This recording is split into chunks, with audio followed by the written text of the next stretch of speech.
Hopefully all of you are doing well.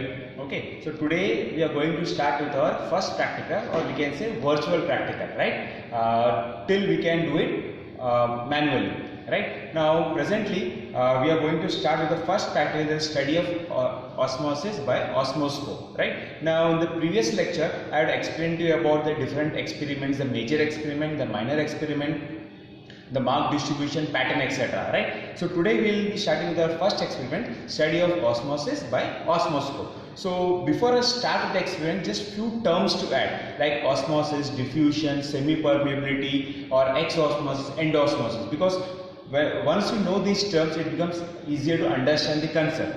Osmosis, where it is a movement of solvent through a semi-permeable membrane from a lesser concentration to a higher concentration. Whereas diffusion is a movement, or can be defined as movement of solvent moving from a higher concentration to a lower concentration. Whereas osmosis is of two types. One is endosmosis, exosmosis. Endosmosis, where the movement takes place from outside to inside, whereas exosmosis from inside to outside. Okay, or one best example if I give you, like at home, like mother overnight keeps seeds or raisins in water. In the morning, what you can see, it swells up, right? What is this swelling action? Because of endosmosis.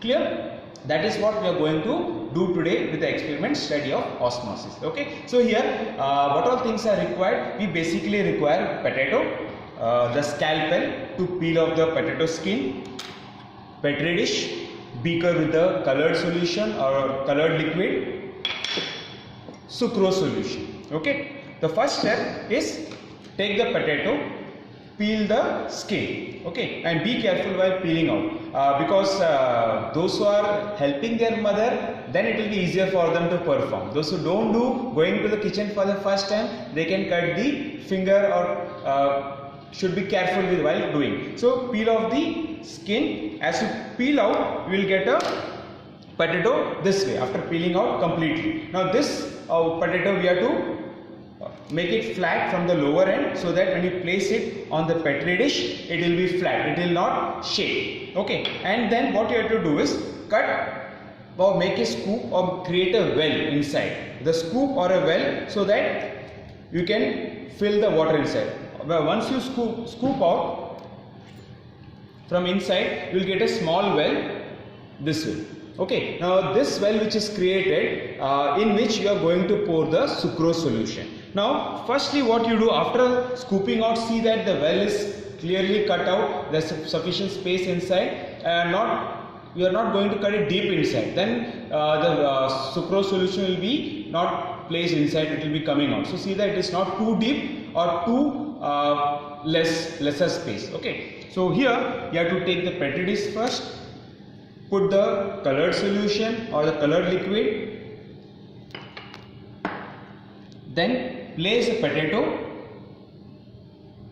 Okay, and once you make it flat, it will not shake, it will remain stationary, and add the sucrose solution into the well. Okay, and see that you are filling up to almost 60%, not completely, and then you will pin the position up to the level where you have filled the sucrose solution, or we can say upper meniscus. Okay, so this is what you have to do. Now after some time, what you can see is the solution which is in the petri dish, the colored solution, starts moving inside through the semi-permeable membrane. Now the potato, it's acts as a semi-permeable membrane. It's not a completely permeable, semi-permeable. So the movement takes place from outside to inside. So in a solution we can see the sucrose solution, which is transparent, will become pinkish in color, which indicates that the colored solution has moved from outside to inside through the semi-permeable membrane. There is osmosis has taken place. It is end osmosis. Clear all of you? Thank you very much.